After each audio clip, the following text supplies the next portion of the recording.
आज हामी बाइबलको एउटा यस्तो घटनाको बारेमा कुरा गर्दैछौँ के मरेका मानिसको आत्मासँग कुरा गर्न सम्भव छ। आजभन्दा करिब 3000 वर्ष अघि इजरायलका राजा साउलले एउटा यस्तै प्रयास गरेका थिए।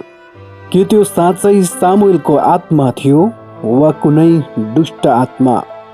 त्यति बेलाको हो जब राजा साउललाई शत्रुहरूले चारैतिरबाट घेरिएका थिए।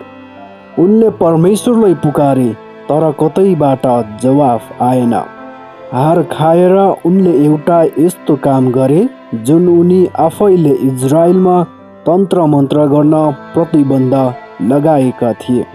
उनी भेष बदलेर एन्डोरकी बोक्सी कहाँ पुगे। बाइबलले तन्त्र मन्त्रलाई कडा निषेध गरिएको छ, तर राजा साउलले परमेश्वरको विरुद्धमा जे खराब थियो त्यही रोजे। ती स्त्रीले जब मन्त्र जप्न थालिन् उनले भनिन्, मैले जमिनबाट आत्माहरू निस्किरहेको देख्दैछु। यो आत्मासँग कुरा गर्ने माध्यमको इतिहासकै सबैभन्दा पुरानो र रहस्यमय वर्णन हो। यहाँ सबैभन्दा ठुलो विवाद के छ भने के त्यो साँच्चै अगमवक्ता सामुएलको आत्मा थियो? यस्ता तान्त्रिकहरूले मानिसलाई झुक्क्याउँछन्, तर यहाँ उनी आफैले आफ्नो नियन्त्रणभन्दा बाहिरको केही कुरा देखिन्।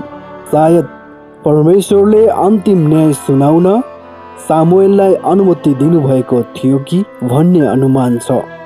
धेरै विद्वानहरू मान्छन् कि एउटा बोक्सीको मन्त्रले स्वर्गमा भएका पवित्र आत्मालाई तान्न सक्दैन। त्यसैले त्यो सामुएलको भेषमा आएको कुनै दुष्ट आत्मा हो जसको उद्देश्य साउललाई अझ बढी मानसिक तनाव दिनु र विनाशतिर धकेल्नु थियो। यस घटनाबाट हामीले के सिक्ने त?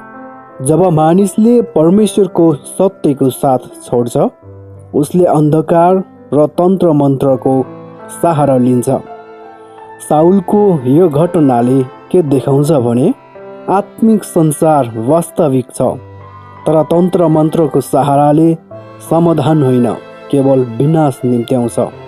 यूहन्ना 8 अध्यायको 44 पदमा शैतान झुटको पिता हो, त्यसैले सामुएलको भेषमा आएको दुष्ट आत्मा हो।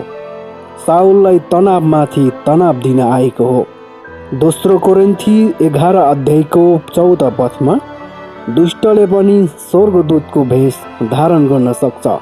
त्यसकारण यो पथमा केही अचम्म मान्नुपर्ने केही कुरो छैन।